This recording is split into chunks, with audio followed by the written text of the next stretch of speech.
The next time you feel bad about your life, just remember, you could have been born a blobfish. The beginning of disappointment. Ah, the miracle of life. Or, in the case of a blobfish, the first disappointment in an endless series. Unlike majestic sea creatures like sharks or dolphins, a blobfish doesn't get an exciting, action-packed birth. No, we simply emerge as a jiggly lump of goo, sinking to the ocean floor in what can only be described as nature's biggest oops. We blobfish look like a rejected stress ball from the get-go. The only evolutionary advantage we have is our ability to exist while looking permanently confused. Appearance. Nature's little oopsie. If you've ever woken up looking rough, just be glad you're not a blobfish. We always look like that. Imagine a half-melted jelly bean or a sad, squishy potato with a frown. That's pretty much us. The worst part? We don't even look this bad in our deep-sea home. Down there, the water pressure keeps our bodies nice and firm. But the second humans drag us to the surface, bam! We turn into a droopy, saggy mess. Our skin flops down like an old balloon, and suddenly, we look like a tired grandpa who just got bad news. Other fish get shiny scales, cool fins, or sharp teeth. We get goo, the branding of a loser. You ever hear of a lionfish? Sounds cool, right? How about a swordfish? A fish so awesome it's named after a weapon. But no, we get stuck with blobfish, a name that suggests we weren't so much created as we were forgotten in the back of a fridge and left to congeal into existence. Scientists didn't even try. They took one look at us and thought, hey, blob. And that was that. Childhood, the ugly duckling. Without the glow-up, our childhood is basically one long waiting period to become an even bigger, more disappointing adult version of ourselves, just floating there like a sad, gelatinous mistake. Our best defense? Looking so pitiful that a predator might hesitate just long enough for us to continue our pointless existence. There's also the social aspect, or rather the lack of one. No school of fish will accept a blobfish. Even the bottom feeders whisper about us behind our backs. If we had emotions, we'd probably be sad. But since we lack the energy to care, we simply remain the weird, lonely blobs of the ocean. First hunt. The least exciting chase scene. Oh, you think hunting is all about action, strategy, and high-speed chases? Not for us. While sharks slice through the water in pursuit of prey and eagles dive with precision to snatch their next meal, our approach is far less glamorous. We don't stalk, chase, or pounce. We just exist, waiting for food to come to us. It's less of a hunt and more of a gamble, like ordering takeout without knowing if it will ever arrive. Survival, for us, is more about patience and luck than skill or strength. The deep sea fashion show disaster. One day, the fancy fish of the deep ocean decided to throw a big fashion show. The theme? Glow and glamour. Anglerfish with their glowing lures, bioluminescent squid, flashing bright colors, and even some jellyfish that shimmered like underwater disco balls. And then, there was me. I, your favorite saggy-faced gelatin lump, was placed on the runway next to these magnificent glowing sea creatures. The crowd went silent.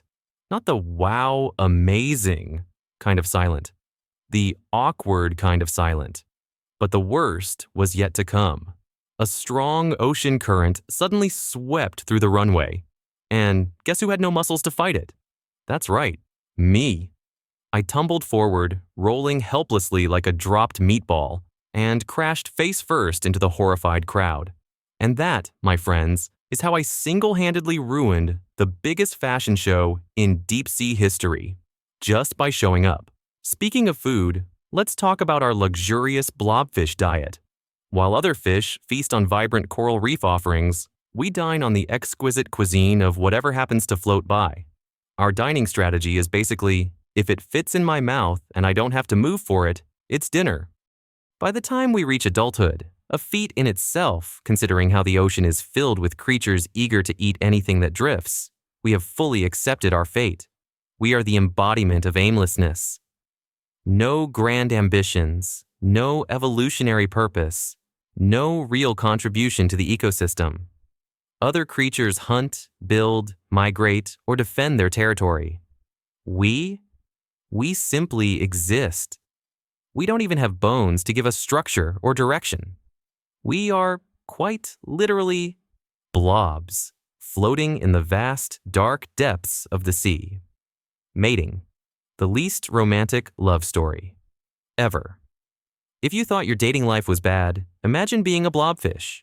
There are no grand romantic gestures, no courtship rituals, and definitely no love songs. Finding a mate is less soulmate connection and more, well, you're here and I'm here. Might as well?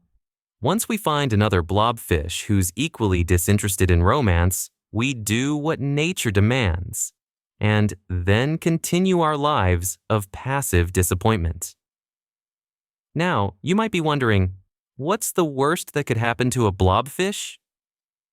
Well, here's the tragic irony. We are adapted to live under extreme pressure in the deep sea, which is fine until some human with a net decides to ruin our lives. Picture this. You're minding your own business, living your best, worst, blobfish life, when suddenly, bam, you're dragged up to the surface like an unwilling participant in a reality show you never signed up for. And because our bodies are basically jello molded by deep-sea pressure, the moment we reach shallow waters, we melt into the horrifying mess that humans find so ugly. Then, instead of helping us, the humans point, take pictures, and laugh, because apparently, our suffering is hilarious. Lifespan. A long life of doing nothing. You'd think since we have such a boring, useless life, we'd at least get a short one. But nope. Blobfish can live up to 130 years. That's more than a century of just floating, eating whatever drifts by, and looking sad. Most animals survive by being fast, strong, or smart. Our survival trick? Doing absolutely nothing. We don't waste energy, we don't chase food, and somehow that keeps us alive for a ridiculously long time. And finally, the moment of sweet, sweet relief. Death for a blobfish is less of a tragedy and more of an overdue release from an existence we never asked for. There's no grand farewell. We simply sink into the abyss, blending into the ocean floor, becoming one with the sadness from which we came. And that's it. No one mourns us. No one remembers us. No big moment, no scary shark attack, no last-minute drama. We just sink. Our blobby body melts into the ocean floor, and that's it. But at least we are finally free. So the next time you feel bad about your life, just remember, you could have been born a blobfish.